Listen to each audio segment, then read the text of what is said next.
കോഴിക്കോട് എത്തുന്ന ഒരു അലീലി സുലൈമി വേറൊന്നുമില്ല, സീറ്റ് പോയത് നഷ്ടം. അപ്പൊ അതാ പറഞ്ഞിട്ട് കള്ള് തലയിൽ ഇതിൻ്റെ ഉള്ളിൽ കയറി അവന് പറഞ്ഞിട്ട് കാര്യമില്ല. ഏത് കോലവും കെട്ടും, എന്തും ആവും, ഏത് പാട്ടും പാടും, എന്ത് പാട്ടും എനിക്ക് പാടാൻ കഴിയും. അള്ളാഹു നമ്മെ കാത്ത് രക്ഷപ്പെടുത്തി തരുമാറാകട്ടെ. ഇവിടെ അബ്ദുള്ള നല്ല പൂസിൽ വന്ന് രാത്രി ഇവന്റെ പ്രസംഗം കേട്ട് വന്നതാ. ഒരുപാട് മക്കളെ തെരഞ്ഞു പിടിച്ചിട്ട് കണ്ടിട്ടില്ല. കണ്ട ടെൻഷനും അല്ല കാണാത്ത ടെൻഷനും പിന്നെ മറ്റേ എല്ലാം കൂടി അടിച്ചു കുടിച്ച് ഇവരെന്താക്കി വന്നപ്പോ ഈ പെണ്ണുങ്ങൾ അതിന് മുമ്പേ എന്ത് ചെയ്തു എന്നറിയാം. ഈ മക്കൾക്ക് ഭക്ഷണം കൊടുത്തിട്ട് റൂമിന്റെ ഈ വീട്ടിന്റെ ഏറ്റവും പിറകിലുള്ള മുറിയിൽ കൊണ്ടുപോയി ഉറക്കി. കാരണം അബ്ദുള്ളാനെ നമ്പിക്കൂടാ, കെട്ടിയവനാന്ന് പറഞ്ഞിട്ട് കാര്യമില്ല. ഹംഖാൻ ബാക്ക് കൊണ്ടുപോയി. എന്നിട്ട് പിന്നെ പെണ്ണുങ്ങൾ കാത്തു നിന്ന് ഇവൻ പൂസിൽ വന്നിട്ട് ചോദിച്ചു ഭക്ഷണം ഉണ്ടോ ചോദിച്ചാൽ ഭക്ഷണമെല്ലാം ഉണ്ട് എന്നാണ്. എന്നെ ഭക്ഷണം വിളമ്പിയിട്ട് പുറത്തു കൊണ്ട് കൊടുത്തു. സാധാരണ ഇരിക്കുന്നിടത്ത് കൊടുത്തില്ല, പുറത്തു കൊണ്ട് കൊടുത്തു. അപ്പം അബ്ദുള്ള ചോദിച്ചു അതെന്താ പുറത്ത്? പറഞ്ഞു പുറത്ത് നല്ല കാറ്റുണ്ട്, അതുകൊണ്ട് പുറത്തുനിന്ന് തിന്നാന്നാണ്. പണ്ട് ലൈറ്റ് ഇല്ലാത്ത സൈക്കിളെടുത്ത് രാത്രി പോയപ്പോൾ പോലീസ് വിളിച്ചു, എവിടെയാടാ ലൈറ്റ് എന്ന് വെച്ചു. അവൻ പറഞ്ഞു സാറേ സ്ട്രീറ്റ് ലൈറ്റ് ഉണ്ടല്ല, പിന്നെന്തിനാ ഇനി ലൈറ്റ് എന്ന് വെച്ചു. പോലീസ് കുത്തിന്ന് കാറ്റ് വെച്ചിട്ട് പറഞ്ഞു നല്ല കാറ്റ് പുറത്തുണ്ടല്ലടാ, പിന്നെന്തിനാ സൈക്കിളിൻ്റെ കാറ്റ് എന്ന്. അത് കഴിച്ചിളക്കി പോലും. അപ്പം അങ്ങനെയുണ്ട്.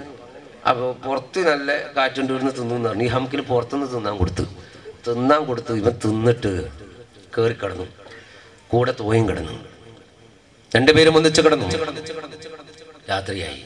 തൂ കുറേ സമാധാനത്തിലാണ്. പഠിച്ചോനെ രക്ഷപ്പെട്ട് ഒന്നും നോക്കിയില്ലല്ലോ. നേരം വെളുത്തിരി നമുക്ക് കുറച്ച് പൈസ കൊടുത്താലും തിരക്കട പോയി കള്ളു കുടിച്ചോന്ന് പറഞ്ഞിട്ട് രക്ഷപ്പെടല്ലോ, മക്കളെ രക്ഷപ്പെടുമല്ലോ എന്ന ചിന്തയിൽ തൂവ കിടന്നു. പക്ഷേ പടച്ചോന്റെ കഥ ആർക്ക് അതെടുക്കാൻ പറ്റിയ? ഈ രണ്ട് മക്കൾക്കും അള്ളാഹു ഒരു കിനാബ് കാണിച്ചു കൊടുത്തു കഴിഞ്ഞു രാത്രി. അതൊരു ഭയാനകരമാണ്. രണ്ട് മക്കളും കാണുന്ന കിനാബ് ഒരേ കിനാബാണ്. എന്താ കാണുന്നതെന്നറിയോ? സ്വർഗലോകത്ത് ഹബീബ് മുഹമ്മദ് മുസ്തഫ സല്ലല്ലാഹു അലൈഹി വസല്ലം റസൂലുള്ളാഹിന്റെ മുന്നിലേക്ക് മുസ്ലിം റളിയല്ലാഹു അൻഹു നടന്നു പോവാണ്. കൊല്ലപ്പെട്ട പിതാവിനെയും റസൂലുള്ളാഹിനെയും മക്കൾ കാണുകയാണ്. ഈ രണ്ട് മക്കളും ഒന്നിച്ച് കാണുന്ന റസൂലുള്ളാഹിന്റെ അടുക്കലേക്ക് ഉപ്പ നടന്നു പോയിട്ട് സലാം പറയാൻ. സലാം പറഞ്ഞപ്പോ റസൂലുള്ള തിരിച്ചൊരു ചോദ്യം സലാം മടക്കിയിട്ട്, മുസ്ലിമേ നിന്റെ മക്കളെ ആരുടെ മുന്നിലിട്ടേച്ചാ നീ ഇങ്ങോട്ട് വന്നത്? ആരുടെ മുന്നിലിട്ടേച്ചാ വന്നത്?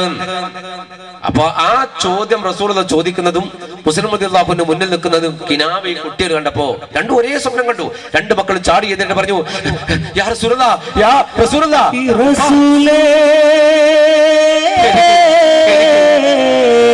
ഞങ്ങൾക്ക് ഒന്നുകൂടി കാണണം നിങ്ങളെ.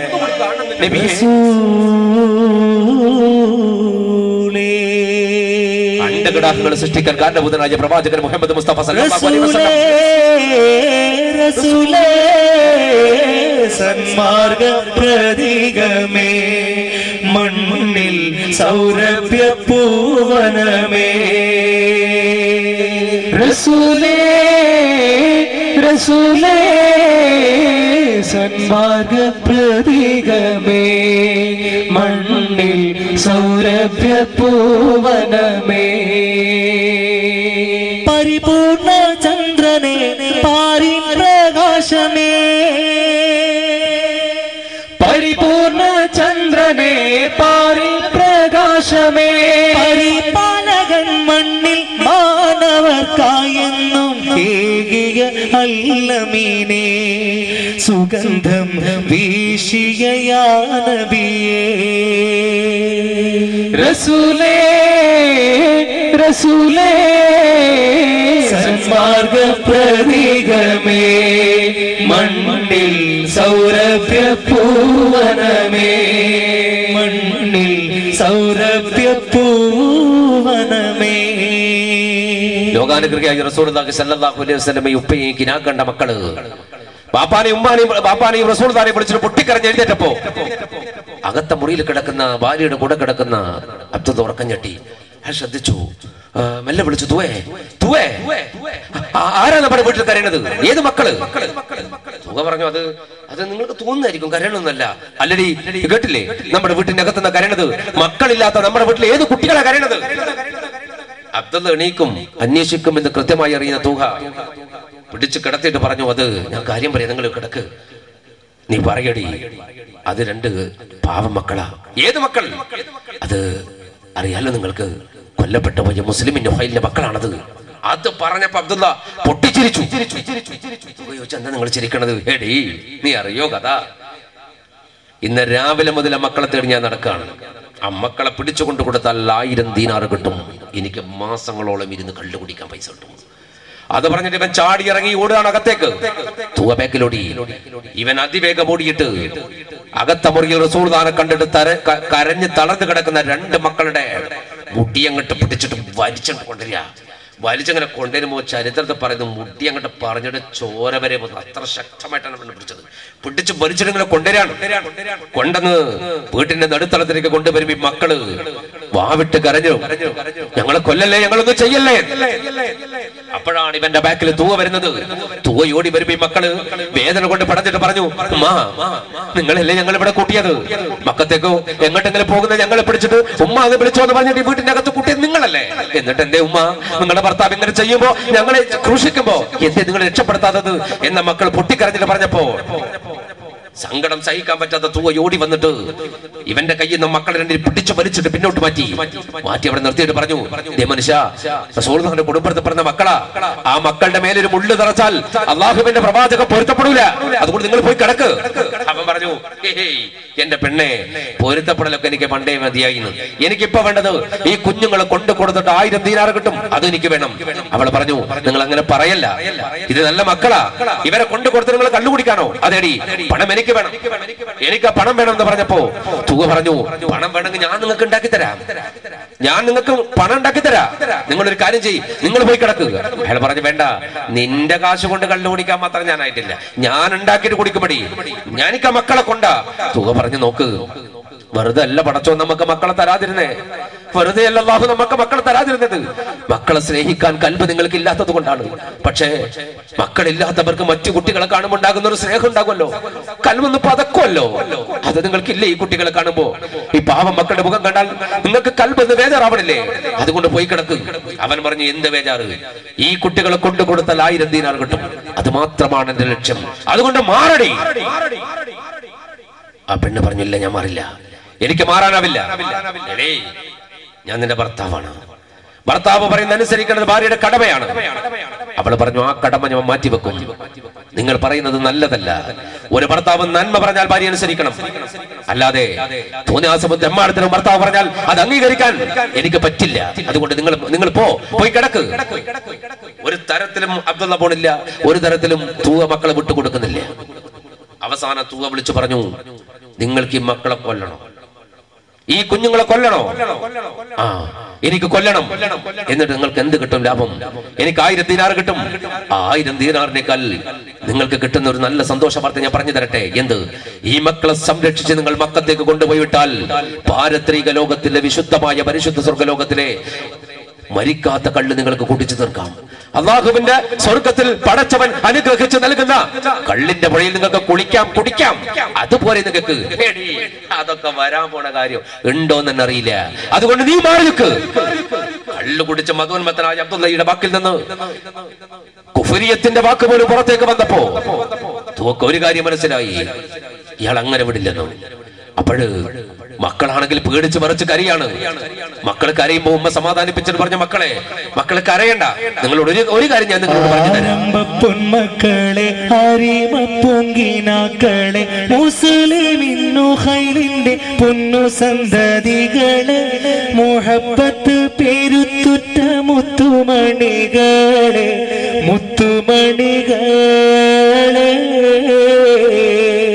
ആരംഭ പൊന്മക്കളെ, അരിമപ്പൊങ്കിനാക്കളെ, മുസ്ലിമിന്റെ പൊന്നു സന്തതികളെ, മുഹബത്ത് പെരുത്തുറ്റ മുത്തുമണികളെ,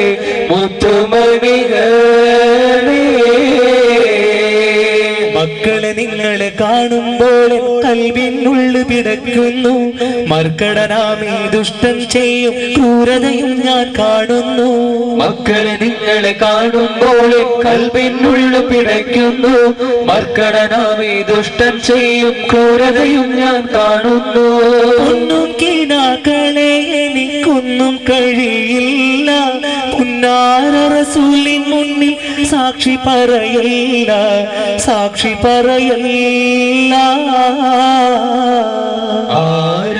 പൊന്മക്കളെ അരേമ പൂങ്കിനാക്കളെ മുസ്ലിമീനുഹൈലിന്റെ പൊന്നു സന്തതികളെ മുഹബത്ത് പേരുത്തുറ്റ മുത്തുമണികളെ മുത്തുമണികളെ. ആ മക്കളെ പിന്നോട്ട് നിർത്തിയിട്ട് തൂവ പറഞ്ഞു, മക്കളെ നിങ്ങളോട് ഒരു കാര്യം ഞാൻ പറഞ്ഞു തരാം. എൻ്റെ ജീവനുള്ള സമയം വരെ ഞാൻ നിങ്ങൾക്ക് വേണ്ടി സംരക്ഷണത്തിന് വാദിക്കും. പക്ഷേ നിങ്ങളുടെ ശരീരത്തിൽ എന്തെങ്കിലും സംഭവിക്കുന്നതിൻ്റെ മുമ്പ് ഈ ഉമ്മ മരിക്കും. ഞാൻ മരിച്ചാലേ നിങ്ങൾക്ക് എന്തെങ്കിലും പറ്റൂ, അതിനു മുമ്പ് നിങ്ങൾക്കൊന്നും പറ്റൂല. ഞാൻ മരിച്ചു കഴിഞ്ഞിട്ടാണ് എൻ്റെ കുട്ടികളെ നിങ്ങൾക്ക് എന്തെങ്കിലും സംഭവിക്കുന്നതെങ്കിൽ നാളെ അല്ലാഹുവിൻ്റെ മുന്നിൽ നിങ്ങൾ മറുപടി എനിക്കെതിരെ സാക്ഷി പറഞ്ഞേക്കരുതെന്ന് പറഞ്ഞു. അങ്ങനെ ആ മക്കൾ ഉപദേശിച്ചിട്ട് തൂവ തൻ്റെ ഭർത്താവിനോട് പറഞ്ഞു, നിങ്ങൾക്ക് ഈ മക്കളെ കിട്ടണമെങ്കിൽ നിങ്ങൾ ആദ്യം ചെയ്യേണ്ട കർമ്മം എന്താണെന്നറിയോ? എന്നെ കൊല്ലുക. എന്നെ കൊന്നാലേ നിങ്ങൾക്ക് ഈ മക്കളെ കിട്ടൂ. അബ്ദുള്ള പറഞ്ഞു, നീ വല്ലാണ്ട് എന്നെ പേടിപ്പിക്കൊന്നും വേണ്ട, നിന്നെ കൊല്ലാനൊക്കെ എനിക്ക് ഞൊട്ടിയിടയിൽ കഴിയും, ഒറ്റ സെക്കൻഡ് കൊണ്ട് ഞാൻ നിന്നെ തട്ടിക്കളിയും, മാറടി. തൂവ പറഞ്ഞില്ല, നിങ്ങൾ മാറെന്ന് പറഞ്ഞിട്ട് ഞാൻ മാറി നിന്നാൽ നാളെ പാരത്രിക ലോകത്ത് 2 ക്യൂബ് ഉണ്ടാകും, സ്വർഗത്തിലേക്കും നരകത്തിലേക്കും. അതിൽ സ്വർഗത്തിന്റെ ക്യൂബിൽ നിന്ന് മാറി നരകത്തിലേക്ക് ഞാൻ മാറിപ്പോകേണ്ടി വരും. അത് പറ്റില്ല. എനിക്ക് ദുനിയാവല്ല വേണ്ടത്, ആഖിറമാണ്. അതുകൊണ്ട് ഞാൻ ഈ മക്കളുടെ മുന്നിൽ നിന്ന് മാറൂല. നിങ്ങൾക്ക് അത്ര ധൈര്യമുണ്ടെങ്കിൽ നിങ്ങളുടെ ഭാര്യനെ നിങ്ങൾക്ക് കൊല്ലാം, കൊന്നിട്ട മക്കളെ ചെയ്താൽ മതിയെന്നോ. അബ്ദുള്ള ഇറങ്ങിപ്പോയി കളഞ്ഞോ പറഞ്ഞപ്പോ, അബ്ദുള്ള ഇറങ്ങിപ്പോയപ്പോ വിചാരിച്ചു സമാധാനായി, നമുക്ക് പോയിട്ടുണ്ട്. മക്കളപ്പോ പേടിച്ച് വർക്കാണ്. അവർ മക്കളെങ്ങനെ കെട്ടിപ്പിടിച്ചിട്ട് ഉമ്മ പറഞ്ഞു, തിരിഞ്ഞു നിന്നിട്ട് പറഞ്ഞു, മക്കൾ കരയണ്ട, ഇനി പ്രശ്നമൊന്നുമില്ല, മൂപ്പര് പോയി, സമാധാനായി എന്ന് പറഞ്ഞിട്ട് ആ മക്കളെ രണ്ടിങ്ങനെ ചേർത്ത് പിടിച്ചിട്ട് അകത്ത മുറിയിലേക്ക് കൊണ്ടുപോകാൻ ആ ഉമ്മ തുടങ്ങുമ്പോഴാണ് ബാക്കിൽ നിന്നൊരു ഞെട്ടിത്തെറിച്ച വിളി. തൂവ തിരിഞ്ഞു നോക്കുമ്പോൾ കാണുന്നത് ഊരിപ്പിടിച്ച വാളുമായി അബ്ദുള്ള തിരികെ വന്നിരിക്കുന്നു. തിരികെ വന്ന അബ്ദുള്ള പറഞ്ഞു, എടി നീ എന്താ എന്നോട് പറഞ്ഞേ? ആ മക്കളെ കിട്ടണമെന്ന് നിന്നെ കൊല്ലണമെന്നോ? എനിക്കതിന് മടിയൊന്നുമില്ല കേട്ടോ, നീ മാറി നിൽക്ക്. വീണ്ടും ആ 2 മക്കൾ പേടിച്ച് പറച്ചു. ആ 2 മക്കളെ പിന്നിൽ നിർത്തിയിട്ട് തൂവ പറഞ്ഞു, ധൈര്യമുണ്ട് നിങ്ങൾക്ക് എന്നെ കൊല്ലാൻ? അത്രയാണത്തമുണ്ടോ അബ്ദുള്ള നിങ്ങൾക്ക് എന്നെ കൊല്ലാൻ? അങ്ങനെയാണെങ്കിൽ എന്നെ കൊല്ല്. എന്നെ കൊല്ലാതെ മക്കളെ എന്തെങ്കിലും ചെയ്താൽ ഞാൻ അല്ലാഹുവിന്റെ മുന്നിൽ തെറ്റുകാരിയാവും. ഞാൻ മരിച്ചിട്ട് മതി ബാക്കിയുള്ള കർമ്മം. തൂവ എന്ന് പറഞ്ഞപ്പോ അബ്ദുള്ള തൂവയുടെ മുടി അങ്ങോട്ട് പിടിച്ചിട്ട് ഇങ്ങനെ കറക്കിയിട്ട് ഇങ്ങനെ തല ചേരിച്ചണ്ട് പിടിച്ചിട്ട് പറഞ്ഞു, തൂവേ പറ, നീ മാറുന്നോ ഇല്ലയോ? ഇല്ല, എനിക്ക് മാറാനാവില്ല. ഈ മക്കളെ കൊല്ലുന്നതിന് മുമ്പ് നിങ്ങൾ എന്നെ കൊല്ലണം. തൂവേ നിനക്ക് മാറി നിന്നൂടെ? ഇല്ല, ഞാൻ മാറില്ല. അതെ, തൂവ മാറാൻ തയ്യാറായില്ല. മക്കളെ നിങ്ങളെ കാണുമ്പോൾ കൽവിനുള്ളിൽ പിടയ്ക്കുന്നു, മർക്കടനാമി ദുഷ്ടൻ ചെയ്യും ക്രൂരതയും ഞാൻ കാണുന്നു. മക്കളെ നിങ്ങളെ കാണുമ്പോൾ കൽവിനുള്ളിൽ പിടയ്ക്കുന്നു, മർക്കടനാമി ദുഷ്ടൻ ചെയ്യും ക്രൂരതയും ഞാൻ കാണുന്നു. പൊന്നും കിനാക്കളെ എനിക്കൊന്നും കഴിയില്ല, പുന്നാര റസൂലിൻ മുന്നിൽ സാക്ഷി പറയല്ല, സാക്ഷി പറയല്ല. തൂവയുടെ തല പിടിച്ച് ചെരിച്ചിട്ട് അബ്ദുള്ള വളച്ചു പിടിച്ചപ്പോ കഴുത്ത് ഞെരുങ്ങുന്ന അവസ്ഥയിൽ തൂവ വിളിച്ചു പറഞ്ഞു, മക്കളെ ഉമ്മക്കൊന്നും ചെയ്യാനാവില്ല, എന്റെ മക്കളെ സംരക്ഷിക്കാൻ പോലും എനിക്ക് കഴിയില്ല. നോക്ക്, നിങ്ങൾക്ക് മുമ്പേ നിങ്ങളുടെ ഈ ഉമ്മ പോവുകയാണ് മക്കളെ. ഇനി നിങ്ങൾക്ക് എന്തെങ്കിലും സംഭവിച്ചാൽ റസൂലുള്ളാഹിന്റെ മുന്നിൽ എനിക്കെതിരെ സാക്ഷി പറഞ്ഞേക്കരുതെന്ന് പറഞ്ഞിട്ട് തൂവ മക്കളെ അപ്പോഴും സമാധാനിപ്പിക്കുകയാണ് ആ ഒടുക്കത്തിന്റെ സമയത്തും. അപ്പൊ അബ്ദുള്ളക്ക് നല്ലോണം ദേഷ്യം പിടിച്ചു. അവൻ പറഞ്ഞെടി, നിന്റെ വാദവും പ്രതിവാദവും ഒന്നും പൊളിയണില്ലല്ലേ? ആ മക്കൾക്ക് വേണ്ടിയാണ് നിന്റെ ഭർത്താവിനേക്കാൾ നീ സ്നേഹം കൊടുക്കുന്നതല്ലേ? അപ്പോഴും തൂവ പറഞ്ഞു, അതെ, എനിക്ക് ആ മക്കളെയാണ് വലുത്, നിങ്ങളെക്കാൾ ഞാൻ ആ മക്കളെയാണ് സ്നേഹിക്കുന്നത്. പറഞ്ഞു കഴിഞ്ഞില്ല. തന്റെ കയ്യിലുള്ള വാള് കൊണ്ട് മുടി പിടിച്ച് ചെരിച്ചു പിടിച്ച തലയിലെ സ്വന്തം ഭാര്യയുടെ തല, ആ തലയവൻ അറുത്ത് കളഞ്ഞു. ഒരു വെട്ടിനെ തല തുട്ടമാക്കി. എന്നിട്ട് തല അങ്ങനെ തൂക്കി പിടിച്ചിട്ട് അവൻ പറഞ്ഞു, തൂവേ, ഒരു ഭർത്താവ് എന്ന നിലയിൽ ഞാൻ പറഞ്ഞത് അനുസരിക്കാത്തത് കൊണ്ട് നിനക്ക് പറ്റിയ ഗതികേടായത്, അതുകൊണ്ടടി എന്ന് പറഞ്ഞിട്ട് വലിച്ചങ്ങിട്ടെറിഞ്ഞപ്പോ ആ 2 മക്കളും കെട്ടിപ്പിടിച്ച് പൊട്ടിക്കരഞ്ഞു. അതെ, കൂടെ കിടന്ന മണവാട്ടിപ്പെണ്ണാണ് തൂവ. ഒരു ഭർത്താവിന്റെ വിചാര സങ്കല്പങ്ങൾക്ക് കൂട്ടുനിന്ന മണവാട്ടി, അവന്റെ എല്ലാ ഇംഗിതത്തിനും ഒന്നിച്ചു നിന്ന പെണ്ണ്. ആ പെണ്ണിന്റെ തലയൊരു മനുഷ്യൻ അറുക്കാന്ന് വെച്ചാൽ സ്വന്തം ഭാര്യയുടെ തലയെറുക്കുന്ന മനുഷ്യന്റെ മുന്നിൽ ആ രണ്ട് മക്കൾക്ക് എന്ത് ഖേദമാണ് ഉണ്ടാവുക. ആ രണ്ട് മക്കൾ തകർന്നു പോയി. ഈ രണ്ട് കുട്ടികളെ പിടിച്ചു വലിച്ചവൻ കൊണ്ടുപോയി മുറ്റത്തേക്ക്. കേൾക്കണം എന്റെ കൂട്ടരെ, കഥന കഥ. രണ്ട് മക്കളെ കൊണ്ടുപോയി വീട്ടിന്റെ മുറ്റത്ത്. അവിടെ ഒരു വലിയ കല്ലുണ്ട്. ആ കല്ലിനെ പിടിച്ച് കെട്ടിയിട്ടു രണ്ട് മക്കളെ. എന്നിട്ട് ഇവൻ അകത്തേക്ക് പോയി. വീതിയിൽ ഒരു പാത്രം കൊണ്ടുവന്നു. ആ രണ്ട് മക്കളുടെ മുന്നിൽ ആ പാത്രം അവിടെ വെച്ചു. ഇതാരുടെ രംഗം കാണാൻ കഴിയാതെ നിലാവുമല്ല കാർമേഘത്തിലേക്ക് മറഞ്ഞു പോയി എന്ന് ചരിത്രം. അള്ളാഹു മാനവൻ അനുഗ്രഹമായി വിണ്ണിൽ പടച്ചവൻ സൃഷ്ടിച്ച പരിശുദ്ധമായ വെളിച്ചമാണ് നിലാ വെളിച്ചം. ക്രൂരമായ കൃത്യങ്ങൾ ലോകത്ത് നടക്കുമ്പോ പടച്ചവന്റെ പ്രകൃതി സത്യങ്ങൾ പോലും തിരിഞ്ഞിരുന്നേക്കും എന്ന് ചരിത്രം. നിലാവ് കാർമേഘത്തിലേക്ക് മറഞ്ഞുപോയി. ഭൂമിയിൽ നടക്കുന്ന പൈശാചികത കാണാൻ കഴിയാതെ ആ രണ്ട് മക്കളെ പിടിച്ച് കല്ലിൽ വരിഞ്ഞു കെട്ടിയ വേദിയുള്ള പാത്രം കൊണ്ടുവന്ന് ഫ്രണ്ടിൽ അടവെച്ചു കുട്ടികളുടെ മുന്നിൽ. എന്നിട്ട് മൂത്തവനായി മുഹമ്മദിനെ ഇബ്രാഹിമിനെ പിടിച്ചിട്ട് ആ കുഞ്ഞിന്റെ കഴുത്തറുക്കാൻ പോകുമ്പോ കല്ലിൽ കെട്ടിയിട്ട് മുഹമ്മദ് വിളിച്ചു പറഞ്ഞു, എന്റെ ചന കൊല്ലരുത്, അവരെ നിങ്ങൾ കൊല്ലരുത്, അവരെ കൊല്ലരുത്. ഞങ്ങൾക്ക് ഉമ്മാനെ കാണണം, ഞങ്ങൾ ഉമ്മാനെ കാണണം. ഉപ്പാനെ നിങ്ങൾ കൊന്നില്ലേ, ഞങ്ങൾ വിട്ടേ, ഈ രാത്രി വിട്ടേ, ഞങ്ങൾ എങ്ങോട്ടെങ്കിലും പോയിക്കോളാം. ഈ മദീനത്തേക്കോ മക്കത്തേക്കോ ഞങ്ങൾ ഈ രാത്രി എങ്ങോട്ടേക്കോ ഓടിപ്പോയിക്കോളാം. ഈ ചാനെ കൊല്ലരുത്. അത് പറയുന്ന കുട്ടിക്ക് ഒരു ചവിട്ട് കൊടുത്ത അബ്ദുള്ള എന്ന ദുഷ്ടൻ വാവിട്ട് നിലവിളിക്കുന്ന മുഹമ്മദ് എന്ന പൊന്നുമോൻ. അപ്പോഴാണ് ഇബ്രാഹിം എന്ന 11 വയസ്സുള്ള ആ പാപം കുട്ടിയെ, എന്റെ കൂട്ടരെ നമുക്കില്ലേ മക്കള്, നമ്മുടെ മുന്നിൽ ഇരിക്കണില്ലേ 11 വയസ്സുള്ള കുട്ടികൾ, ആ മക്കളെ പോലെ ലോകം കണ്ട് അനുഗ്രഹിക്കപ്പെട്ട ഒരു മോനെ അബ്ദുള്ള പിടിച്ച് കഴുത്ത് ഞെരിച്ചമർത്തി അവന്റെ കയ്യിലെ കൊടിയ വാള് കൊണ്ട് മുറിച്ചെടുത്ത് കളഞ്ഞു ആ പാപം മോന്റെ തല. അതെടുത്തിട്ട് അവൻ ആ പ്ലേറ്റിലേക്ക് വെച്ചപ്പോ, പാത്രത്തിലേക്ക് വെച്ചപ്പോ ഉടലും തലയും രണ്ട് ഭാഗത്ത് കിടന്ന് പിടയുമ്പോ തന്റെ പ്രിയപ്പെട്ട ഇച്ചാനെ കണ്ട മുഹമ്മദ് വാവിട്ട് നിലവിളിച്ചോണ്ട് പറഞ്ഞു, ഇനി നിങ്ങൾ എന്നെയും കൊല്ലണം, എന്നെ നിങ്ങൾ വെറുതെ വിട്ടേക്കരുത്. കാരണം എന്റെ ഉപ്പാന്റെ കൈ പിടിച്ചാണ് ഞങ്ങൾ രണ്ടുപേരും ഇങ്ങോട്ട് വന്നത്. ഇപ്പൊ എന്റെ ഉപ്പയുമില്ല, എന്റെ ഇച്ഛയുമില്ല, എന്നിട്ട് എന്നെ മാത്രം നിങ്ങൾ വെച്ചേക്കരുത്, എന്നെയും നിങ്ങൾ കൊല്ലണം. എന്നിട്ട് ചോര പുരണ്ട വാളുമായി നിങ്ങൾ നാളെ മഹ്ശറിൽ വരണം. അല്ലാഹുവിന്റെ പ്രവാചകന്റെ മുന്നിൽ നിങ്ങൾക്കും ഞങ്ങൾക്കും, നിങ്ങൾക്കും ഞങ്ങൾക്കും, ലോകത്തിനും എല്ലാം അല്ലാഹു നിയോഗിച്ച മഹാപ്രവാചകന്റെ മുന്നിൽ നിങ്ങൾ നാളെ മഹ്ശറിൽ വരണം. ഞങ്ങൾ അവിടെ ഉണ്ടാകും, നിങ്ങൾക്കെതിരെ സാക്ഷി പറയാനെന്ന് മുഹമ്മദ് വിളിച്ചു പറഞ്ഞപ്പോ ആ പ്രിയപ്പെട്ട മകന്റെ കഴുത്തും ആ വൃത്തികെട്ടവൻ വെട്ടി. എന്നിട്ട് ആ രണ്ട് മക്കളുടെ തലയും പാത്രത്തിനെടുത്തിട്ട് അവൻ കടന്നു പോകാൻ തുടങ്ങി. ഈ ദാരുണ രംഗത്തിലാണ് ലോകം സാക്ഷ്യം വഹിച്ചത്.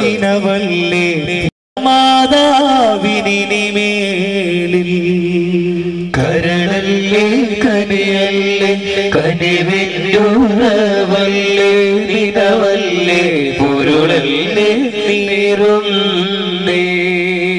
കഴിയില്ല കാണാനി പിഞ്ചു പൈതങ്ങളെ കരളായ മാതാവിനിമേലിൽ. കരളല്ലേ കനിയല്ലേ കനിവിന്ദൂരവല്ലേ നിനവല്ലേ പൊരുളല്ലേ നീറുന്നേ. കരയൂലേ നിറയൂലേ കരളും വിതുമ്പൂലെ ഉയരല്ലേ ഉണർവല്ലേ ഈ നിങ്ങൾ. കനിവാർന്ന തലകൾ ഭൂവിരി മാറിൽ കണ്ടപ്പോൾ കമറും വിതുമ്പി കരഞ്ഞില്ലേ. കരളല്ലേ കനിയല്ലേ കനിവിന്ദൂരവല്ലേ നിനവല്ലേ പൊരുളല്ലേ നീറും നീ. അതിനിടയിൽ ഒരു കാര്യം പറഞ്ഞോട്ടെ. ആദരണീയനായ തങ്ങളിപ്പോൾ വരും. തങ്ങൾ വന്നാൽ നമ്മൾ ദുആ ചെയ്യാൻ നിർത്തി കൊടുക്കും. അതുകൊണ്ട് അതിനിടയിൽ ഇന്നലെ കൊടുത്ത കവർ, ഇന്നലെ പെണ്ണുങ്ങൾക്ക് മാത്രമേ കൊടുത്തെന്ന് തോന്നുന്നില്ല. ആ കവർ എൻ്റെ കുട്ടികൾ വരുമ്പോൾ സഹോദരിമാരെ നിങ്ങളെല്ലാം തിരിച്ചു കൊടുക്കണം. കാരണം തങ്ങൾ വന്നിട്ട് ദുആയിൽ പങ്കെടുക്കേണ്ടതാണ്. അതുകൊണ്ട് ആ കവർ വാങ്ങാൻ വേണ്ടി കുട്ടികൾ ആരെങ്കിലും വരുമ്പോൾ എല്ലാവരും ആ കവർ തിരിച്ചു കൊടുക്കുക ഇൻഷാ അല്ലാഹ്. ഈ രണ്ട് മക്കളെ കൊന്നിട്ട് അബ്ദുള്ള തലയെടുത്ത് പാത്രത്തിൽ വെച്ചു. എന്നിട്ട് അവൻ കൊണ്ടുപോയി ഉബൈദുല്ലാഹ് ഇബ്നു സിയാദിന്റെ കൊട്ടാരത്തിൽ. ചരിത്രം വേദനയാണ്, രസകരവുമാണ്. ഈ മക്കളെ തല കൊണ്ടുവിട്ടവൻ ദാറുൽ ഇമാറത്തിൽ കൊണ്ടുവച്ചിട്ട് ഡോറിന് തട്ടി.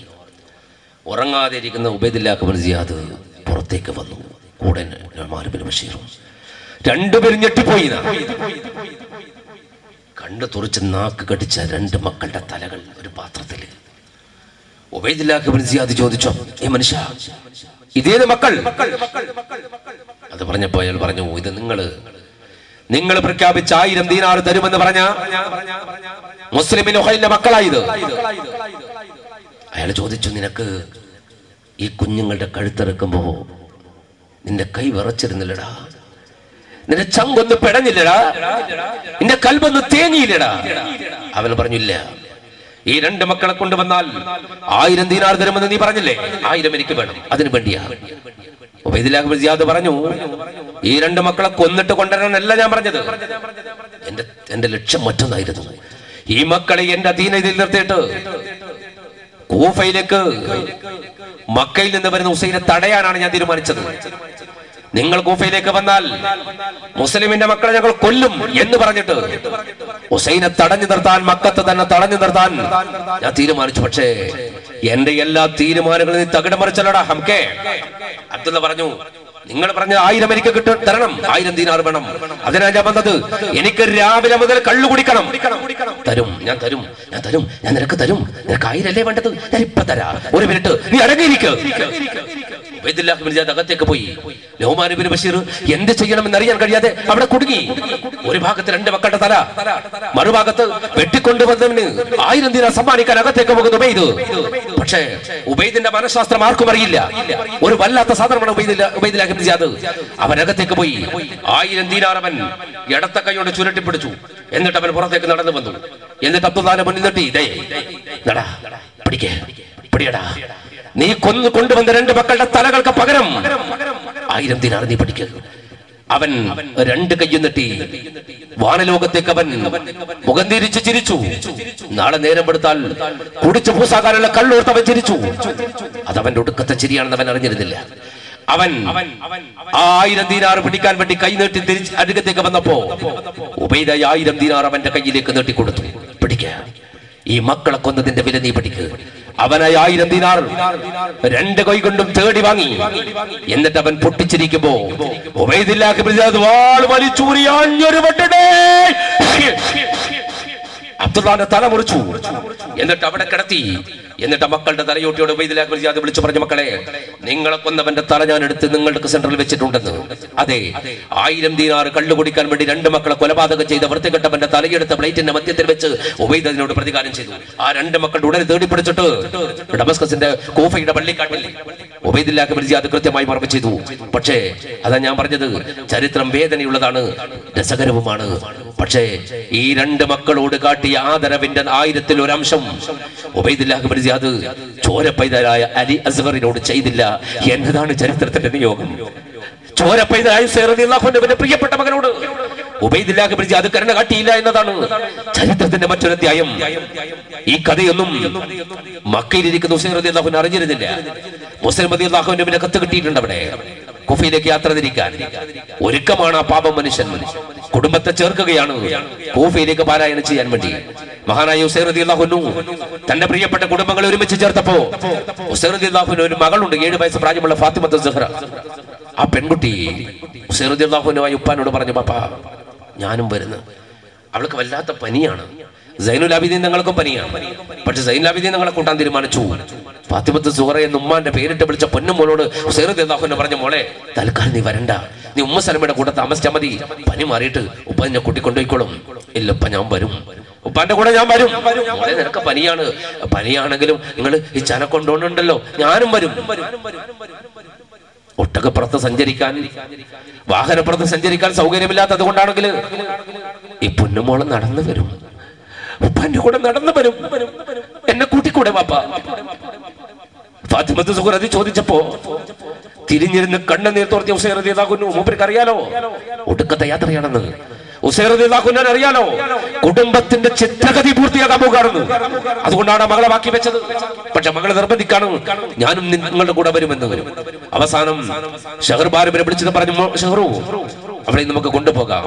അതെ, കുടുംബത്തെ കൂട്ടി 80ഓളം കുടുംബം അബ്ബാസ് റളിയല്ലാഹു അൻഹുവിന്റെ നേതൃത്വത്തിൽ 50 യുവാക്കൾ ആ സംഘം പരിശുദ്ധമായ കഅബാലയത്തിന്റെ അടുക്കലേക്ക് വന്നു. വിശുദ്ധമായ കഅബാലയം ദുൽഹജ്ജ് മാസമാണ്. ലോകത്തിന്റെ നാനാഭാഗത്തെ ജനങ്ങൾ വിശുദ്ധ കഅബയിലേക്ക് ഹജ്ജ് ചെയ്യാൻ ഒരേ കൽബുമായി പുറപ്പെടുന്ന കാലം കഅബാലയത്തിന്റെ അകത്ത് വന്നു. കഅബയുടെ കില്ല പിടിച്ച് പൊട്ടിക്കരഞ്ഞ് പ്രാർത്ഥിച്ചു. എന്നിട്ട് കഅബയുടെ ഭാഗത്ത് നിന്ന് മദീനയുടെ ഭാഗത്തേക്ക് ലക്ഷ്യീകരിച്ചു. മഹാനായ തന്റെ പിതാമഹൻ മുഹമ്മദ് മുസ്തഫ കിടക്കുന്ന മദീന ഭാഗത്തേക്ക്, എന്നിട്ട് മദീന മുനവ്വറയിലേക്ക് തിരിഞ്ഞിട്ട് നേരിട്ട് തന്റെ പിതാമഹനോട് ഒരു കാര്യം പറഞ്ഞു. റസൂലുള്ളാഹിയോട്, പ്രിയപ്പെട്ട പാപ്പ, ജഗപരിപാലകനാമിലാഹിനെ ആദരവോടെ സ്തുതിക്കുന്നേ, ജന്നാത്തുൽ ഫിർദൗസ് മോഹിച്ചും കൊണ്ട് ഞാൻ വന്നു നിൽക്കുന്നു തങ്ങളെ. കൂഫക്കാരിന്റെ എഴുതിയ കത്തിന്റെ വാചകം കേൾക്കണം സയ്യിദേ, ജനനീതിയില്ലാത്ത ജാഹിലിൻ ഭരണം നീക്കി രക്ഷിക്കണം നാട്ടിനെ. പുകയും നിന്നുള്ളം വീടുന്നു, നീതിയില്ലാ ഭരണം നാട്ടിൽ നടക്കുന്നു. നിന്നെ കൂഫയസീതും ഭരിക്കുന്നു, നിശ്ചയം ഖുർആൻ ഹദീസും തെറ്റിക്കുന്നു. നീതി നടത്തുന്നില്ല, ഭരണത്തിൽ ചെയ്തി സഹിക്കുന്നില്ല. അവർ താനും ഉത്തമരാം മുത്തു റസൂലിൻ തിരുമൊഴി തെറ്റിച്ച് ഉമ്മത്തികൾക്കെന്നും അപമാനം എത്തിച്ച് ഉത്കൃഷ്ടരാം സ്വഹാബാക്കളെ നിന്ദിച്ചു നാടു ഭരിച്ചിടുന്ന ഖലീഫയാൽ നാട്ടിൽ വിലസിടുന്ന ജഗപരിപാലകനാമിലാഹിനെ ആദരവോടെ സ്തുതിക്കുന്നേ, ജന്നാത്തുൽ ഫിർദൗസ് മോഹിച്ചും കൊണ്ട് ഞാൻ വന്നു നിൽക്കുന്നു തങ്ങളെ. ൂഫക്കാരിന്നെഴുതിയ കത്തിന്റെ വാചകം കേൾക്കണം സയ്യിദേ, ജനനീതിയില്ലാത്ത ജാഹിലിൻ ഭരണം നീക്കി രക്ഷിക്കണം നാട്ടിനെ. കഅബത്തിൽ വെച്ചിട്ട് ഉസൈർ റളിയല്ലാഹു അൻഹു കഅബയിൽ വെച്ച് പ്രാർത്ഥിച്ചു കഴിഞ്ഞിട്ട് പിന്നെ നേരെ തിരിഞ്ഞ് മദീനയുടെ ഭാഗത്തേക്കാണ്. റസൂലുള്ളാഹിന്റെ ഭാഗത്തേക്ക് തിരിയാണ്. എന്നിട്ട് നേരിട്ട് ഒരു സംവാദമാണ് റസൂലുള്ളാഹിനോട്. നബീന്റെ ഭാഗത്ത് കഅബത്ത് നിന്ന് തിരിഞ്ഞു നിൽക്കുന്നത് റസൂലുള്ളാഹിന്റെ ഭാഗത്തേക്കാണ്. മദീനത്തെ വെച്ച് ഇമാം മാലിക് റളിയല്ലാഹു അൻഹുവിനോട് തൻ്റെ അനുയായികൾ ചോദിച്ചല്ലോ, ഇവിടെ വെച്ച് ദുആ ചെയ്യുമ്പോൾ റൗള ഷരീഫിലേക്കാണോ ഞങ്ങൾ തിരിഞ്ഞേക്കേണ്ടത്, കഅബത്തിലേക്കാണോ തിരിഞ്ഞേക്കേണ്ടത് ദുആ ചെയ്യുമ്പോൾ? അപ്പോൾ ഇമാം മാലിക് റളിയല്ലാഹു അൻഹു അവരോട് പറഞ്ഞ മറുപടി, ഇവിടെ വെച്ച് എന്നല്ല, എവിടെ വെച്ച് നിങ്ങൾക്ക് മദീനയുടെ ഭാഗത്തേക്ക് ദുആ ചെയ്യാൻ തീരുമാനിച്ചാൽ അങ്ങോട്ട് ഏറ്റവും നല്ലത്. കാരണം അള്ളാഹുവിൻ്റെ ഇടയിൽ റസൂലുള്ളാഹിനെ കഴിച്ച് കഅബം പോലും ഉള്ളൂ മധ്യവർത്തി ഏറ്റവും നല്ലത് മഹാനായ മുഹമ്മദ് മുസ്തഫ സല്ലല്ലാഹു അലൈഹി വസല്ലം. അതുകൊണ്ട് റസൂലുള്ളാഹിയിലേക്ക് തിരിഞ്ഞു നിൽക്കലാണ് നിങ്ങൾക്ക് ഏറ്റവും നല്ലത്. എന്നിട്ട് മാത്രമാണ് നിങ്ങൾക്ക് കഅബയിലേക്ക് തിരിയേണ്ട ആവശ്യമുള്ളൂ എന്ന് ഇമാം മാലിക് റളിയല്ലാഹു അൻഹു. അപ്പോൾ ഇവിടെ കഅബത്തിന്റെ അകത്ത് വെച്ചിട്ട് ഉസൈർ റളിയല്ലാഹു അൻഹു തിരിയുന്നത് മദീനയുടെ ഭാഗത്തേക്കാണ്. എൻ്റെ പ്രിയപ്പെട്ട ഉപ്പാപ്പനെ നേരിട്ടിട്ട് ഒരു വല്ലാത്ത സംഭാഷണം. എന്താ പറയണത്? ഉപ്പാപ്പ, ഞാൻ പോവാണ്, പ്രിയപ്പെട്ട പിതാമഹനെ ഞാൻ പോവാണ്. നിങ്ങൾക്കറിയാലോ എല്ലാ കാര്യവും, ലോകത്തിൻ്റെ ഗതി എന്താണെന്ന് പറഞ്ഞു തന്നിട്ടാണ് നിങ്ങൾ പോയി കിടന്നത്. നിങ്ങൾക്കറിയപ്പോൾ എൻ്റെ അവസ്ഥ, ലോകത്തിൻ്റെ അവസ്ഥ നിങ്ങൾക്കറിയാം. ജാഹിലിയ ഭരണം നടക്കാണ് ദുനിയാവിൽ. അറബികൾ മുസ്ലിങ്ങൾ ആക്രമിക്കപ്പെടുകയാണ്. ക്രൂരമായ ഭരണം യസീദ് നടത്താണ്. അവൻ്റെ പിണയാണികളെ കൊണ്ട് ജനങ്ങൾ കഷ്ടപ്പെടുകയാണ്. അതുകൊണ്ട് കൂഫക്കാർ ഇതിൻ്റെ കത്തിൻ്റെ മറുപടിയായി ഞാൻ കൂഫയിലേക്ക് യാത്ര തിരിക്കുകയാണ് എന്ന് പറഞ്ഞിട്ട് വീണ്ടും കഅബത്തിലേക്ക് തിരിഞ്ഞു. കഅബയോട് പറഞ്ഞു, ലോകത്തെ മുസൽമാന്മാർ നിന്നെ ലക്ഷീകരിച്ചു കൊണ്ടുവരുന്ന കാലമാണ് ദുൽഹജ്ജ്. പക്ഷേ നിന്നെ വിട്ടു പോകാനാണ് എനിക്കെൻ്റെ വിധി. കഅബാലയമേ, ഇനി ഒരിക്കലും നിന്നെ ഞാൻ കാണാൻ വരില്ല. ഇനി ഒരിക്കലും നിന്റെ മുന്നിലേക്ക് വരാൻ എനിക്ക് പറ്റില്ല. എല്ലാം കൃത്യമായി അറിഞ്ഞിട്ടുള്ള യാത്രയാണ്. ഇനി ഒരിക്കലും നിന്നിലേക്ക് ഞാൻ വരില്ല, ഒരിക്കലും നിന്നെ കാണാൻ എനിക്ക് പറ്റില്ല ദുനിയാവിൽ. അതുകൊണ്ട് വിശുദ്ധ കഅബാലയമേ, നിനക്ക് എൻ്റെ ഒടുക്കത്തെ സലാം പറഞ്ഞു. ആരും കേൾക്കാതെ, കൂടെ പോകുന്നവരൊന്നും അറിയണില്ല ഇത് അവസാന യാത്രയാണെന്ന് ഉസൈർ റളിയല്ലാഹു അൻഹു മാത്രമാണ് മനസ്സിലാക്കുന്നത്. കഅബത്തിനോട് സലാം പറഞ്ഞിട്ട് പുറത്തിറങ്ങി. അങ്ങനെ യാത്ര തിരിച്ചു അവർ കുട്ടികളും കുടുംബങ്ങളുമായി. കൂഫക്കാർ അവിടെ എത്തിയാൽ സഹായിക്കുമെന്ന വിശ്വാസം അപ്പോഴും ഉസൈർ റളിയല്ലാഹു അൻഹുവിനുണ്ട്. കാരണം മുസ്ലിം റളിയല്ലാഹു അൻഹുവിൻ്റെ കഥയൊന്നും മൂപ്പർ അറിയില്ല. അതുകൊണ്ട് നാട്ടിൽ നിന്ന് വഴിവക്കിൽ ചെലവഴിക്കുന്ന കുറച്ച് ഭക്ഷണം വെള്ളവും മാത്രമേ അവർ കൊണ്ടുപോയിട്ടുള്ളൂ. അങ്ങനെ അവർ യാത്ര തിരിച്ച് കുറേ നടന്നു. 1-2 ദിവസം കഴിഞ്ഞു. ഒരു മരുഭൂമിയിൽ വൈകുന്നേരമായപ്പോൾ ഉസൈർ റളിയല്ലാഹു കുടുംബം ടെന്റ് കെട്ടാണ്. അബ്ബാസ് റളിയല്ലാഹുവിനൊക്കെ നേതൃത്വം കൊടുത്ത് ടെന്റ് കെട്ടുകയാണ് കുട്ടികൾക്കും മക്കൾക്കൊക്കെ. അപ്പോഴാണ് ആ മരുഭൂമിയുടെ അപ്പുറത്തെ ഭാഗത്ത് വേറൊരു ടെന്റ്. ആ ടെന്റ് കെട്ടിയിട്ട് വിശ്രമിക്കുന്ന കൂട്ടത്തിൽ ഒരു കച്ചവട സംഘക്കാരാണ്. ആ കച്ചവട സംഘത്തിൻ്റെ നേതാവ് മറ്റൊരു ഭാഗത്ത് ടെന്റ് കെട്ടുന്ന ആളെ കണ്ടപ്പോൾ തൻ്റെ കൂട്ടുകാരനെ വിളിച്ചിട്ട് പറഞ്ഞു, ആരാണ് അവിടെ ടെന്റ് കെട്ടുന്നു പോയി നോക്കിയിട്ട് വന്നു. ആൾ വളരെ വേഗം ഓടിപ്പോയി തിരിച്ചു വന്നിട്ട് പറഞ്ഞു, അത് ഹുസൈൻ ഇബ്നു അലിയാണ് റളിയല്ലാഹു അൻഹു. ഹുസൈൻ റളിയല്ലാഹു അൻഹു ആണ് എന്ന് പറഞ്ഞപ്പോൾ ഇയാളെന്ത് ഭക്ഷണം കഴിക്കാൻ അതവിടെ ഇട്ടിട്ട് ഓടിക്കളഞ്ഞു. അയാൾ ഓടിപ്പോയി ഹുസൈൻ റളിയല്ലാഹു അൻഹുവിൻ്റെ ടെന്റിൽ മൂപ്പർ വിശ്രമിക്കാണ്. എന്നിട്ട് ചോദിച്ചു, മഹാനവർകളെ നിങ്ങൾ എങ്ങോട്ടാ പോണത്? അപ്പോൾ പറഞ്ഞു, ഞാൻ കൂഫയിലേക്കാണ് പോണത്. എന്തിനാ കൂഫയിൽ പോണത്? കൂഫയിൽ ജനങ്ങൾ കഷ്ടപ്പെടുകയാണ്, അതുകൊണ്ട് അവരൊരുപാട് കത്തെഴുതിയിട്ടുണ്ട് എനിക്ക്. ആ കത്തിന് മറുപടി കൊടുക്കാൻ എനിക്ക് പറ്റിയില്ല. അവരവസാനത്തെ കത്തെഴുതിയപ്പോൾ അതിൻ്റെ മറുപടിയായി ഞാൻ മുസ്ലിം നുഹൈലിനെ അങ്ങോട്ട് അയച്ചിട്ടുണ്ട്. മൂപ്പർ അവിടെ പോയിട്ട് കാര്യങ്ങൾ നമുക്ക് അനുകൂലമാണ്, അതുകൊണ്ട് നിങ്ങൾ ഇങ്ങോട്ട് വരണം എന്ന് പറഞ്ഞിട്ട് എനിക്ക് കത്ത് നൽകിയിട്ടുണ്ട്. നിനക്ക് വിശ്വാസമില്ലെങ്കിൽ ഞാൻ കത്ത് കാണിച്ചു തരാം. അയാൾ പറഞ്ഞു, അതുകൊണ്ടല്ല ഞാൻ പറഞ്ഞത്, പക്ഷെ നിങ്ങൾ കൂഫയിലേക്ക് ഇനി പോകണ്ട, കാരണം നിങ്ങൾ അവിടെ നടന്ന സംഭവങ്ങളൊന്നും ഇപ്പൊ അറിയില്ല. പോകല്ലേ കൂഫയ്ക്ക്, വഞ്ചിക്കും അവരതിരില്ല ശക്ക്. വിവരമാറിയാനായച്ചുള്ള ദൂതരെ വഞ്ചക നിർദ്ദയം കൊന്നുവത്രേ. വന്ധ്യ ഹുസൈനോരെ പോകല്ലേ കൂഫയ്ക്ക്, വഞ്ചിക്കും അവരതിലില്ല ശക്ക്. വിവരമാറിയാനായച്ചുള്ള ദൂതരെ വഞ്ചകർ നിർദ്ദയം കൊന്നുവത്രേ. ഈ മനുഷ്യൻ ഹുസൈൻ റളിയല്ലാഹു അൻഹുവിനോട് പറഞ്ഞു, നിങ്ങൾ പറഞ്ഞൊക്കെ എനിക്കറിയാം, ഞാൻ മനസ്സിലാക്കിയിട്ടുണ്ട്, പക്ഷെ നിങ്ങളൊന്ന് അറിയണം, നിങ്ങൾ പ്രതിനിധിയായി എന്ന് പറഞ്ഞിട്ട് അയച്ച കൂഫയിലേക്ക് അയച്ച മുസ്ലിമിനെ അവർ കൊന്നുകളഞ്ഞു. ആ മനുഷ്യന്റെ തലവെട്ടി സുരക്ഷിതത്വം വീട്ടിൽ നൽകിയ ആ മനുഷ്യന് സുരക്ഷിതത്വം കൊടുത്ത ഹസ്രത്ത് ഹാനിയുടെ തലയും വെട്ടി. അവർ രണ്ടുപേരും ഇന്ന് ദുനിയാവിലില്ല. അടുത്ത ചോദ്യം